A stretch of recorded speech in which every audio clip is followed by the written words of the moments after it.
One of the teaching tools that I use that is certainly extremely common, I certainly did not come up with this, and I'm only, one guy in a very long line and a very large group of contemporaries.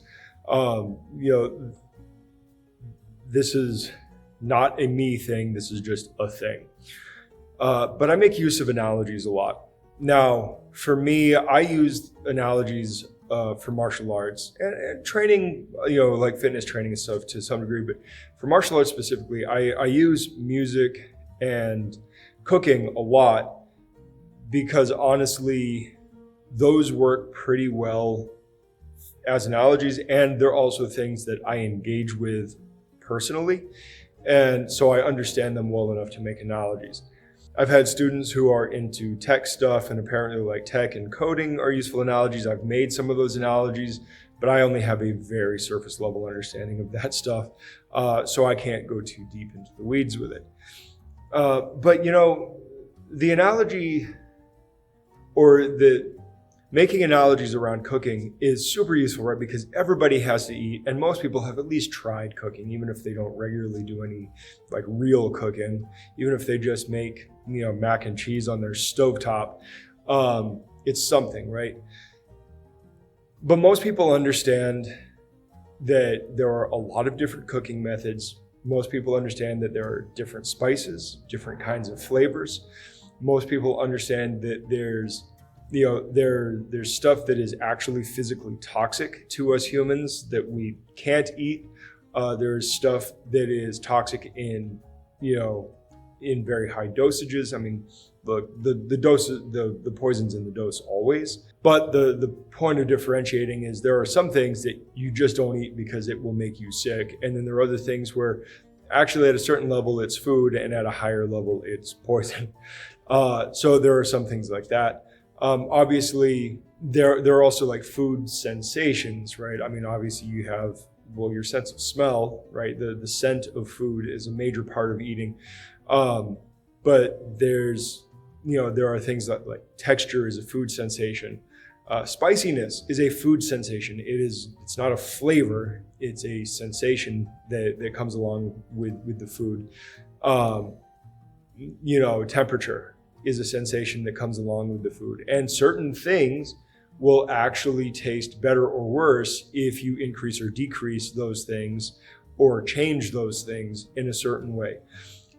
Food is a very, very, very useful analogy to use. And one, I recommend that you experiment with cooking because you got to eat for the rest of your life. I'm stealing that line from Robert Rodriguez.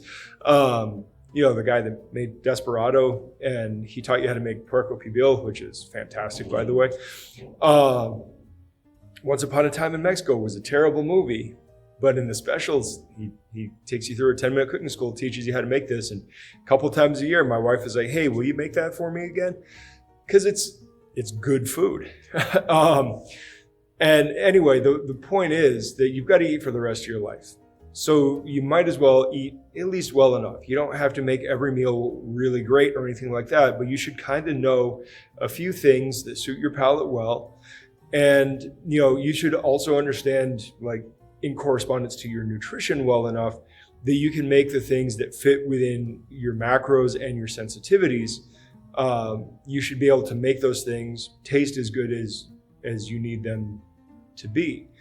There is a limit to that because obviously hyper palatable foods, things that have a very pleasant mouthfeel, things that are very easy to put down, and things that taste amazing, and give you all the right food sensations are definitely going to encourage you to overeat. So you do have to be a little bit careful with that. But the point is that you should get good at cooking. At least a little bit, right? A couple of dishes, a few dishes here and there. And the fact is that it is such a useful analogy for how martial arts works. In fact, there have been so many stories about martial artists who were in fact cooks. Because, like a lot of times martial arts doesn't pay the bills, so you got to do something else anyway. And feeding people is actually one of the more noble professions anyway. So, being a cook is pretty good gig, and training martial arts on the side, yeah, not so bad. So the point is that, you know, you can draw a lot of parallels between your training and cooking. And I think that is something that you should maybe take some time to explore. You know, 1, for your nutrition, 2, just for lifestyle, and 3, you know, to give yourself something other than being a one-trick pony, being a training only guy, right? It's a problem that I slide into from time to time. My wife gets very annoyed with me.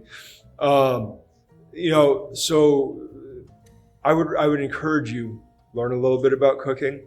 No, I'm not going to start a cooking show or anything like that. I mean, maybe at some point I'll share some of the stuff that I've done and all that. But like, I'm not an amazing cook. I'm not a chef or anything like that. I've just picked up a few tips here and there.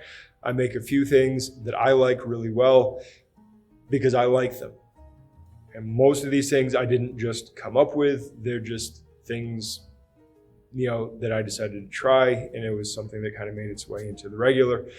But I also eat a pretty plain diet for the most part. You know, so don't take that with too much stock, right? Becoming a cook for yourself is not about learning how to make the amazing food. Becoming a cook for yourself is learning how to make food that you want to eat so that you can get your food down. That's all. So then I guess the question is, right, you know, do I have any examples of certain analogies that I might use? And some of them probably pop up from, you know, here and there. But I'd say the biggest one that I use is kind of a spiel with you know, new students, with prospects, in the sense that, you know, people will come up with, you know, this style versus that style, this technique versus that technique. And a lot of it comes down to like, look, as long as you're hitting your nutrition, right, as long as you're making it work, the flavor doesn't really matter. The flavor is for you. In fact, when it comes to fighting, the better the flavor is for you and the worse it is for your opponent, the better, right? But the point is that you're looking to accommodate both personal preferences and functionality. And that is probably my number one food analogy and cooking analogy, because, you know, when people come in, they want to know, like, what makes you different? What, you know, am I going to learn the things I want to learn, even though, you know, your school doesn't say karate or jiu-jitsu? And I have to explain to them, like, look, the move sets, the moves, you know, we got steak and potatoes, right? We got salt and pepper, right? We got all of these basics. But the point is that the spices, the fingerprint, the thing that makes us us, is all in the little details and nuances. But you're still going to have to tailor that to your own tastes over time, right? You know, no good cook worth his salt, pun totally intended, is going to just do the same recipe that he was taught. He's going to take an idea. He's going to invent recipes. He's going to riff on recipes. He's going to take flavor combinations that he found in one place and go, oh, I think this works with this other thing, right? Most of the time, these guys, they might make a dish that is familiar, but they're going to put their own twist on it because that's part of what makes you a chef. And in my opinion, that's part of what makes you like a good martial artist. That's what makes you a black belt. That's what, you know, that's not even really black belt. That's above black belt level, right? You know, taking ownership and owning your art is a kind of specific thing that's a little bit post black belt. But the point is that, you know, you're not just recreating somebody else's something. You are taking ownership of it and tailoring it to your tastes. And then you feed it to your customers, right? Your students. And they will in turn go, hey, I like this. Hey, I don't like this. And that feedback allows you to kind of adjust, and, you know, they'll take the ball and run with it when they, you know, get to that age of maturity as well. So anyway, I just wanted to talk about that a little bit because it's something that I use a lot of, and I think that it may be useful for you. Like I said, this isn't something I came up with, but it's something that you probably should understand. And honestly, you should probably just learn how to cook anyway, whether you want to use it as an analogy for your training, just because it makes life better. So on that note, I will talk to you guys later. Good journey.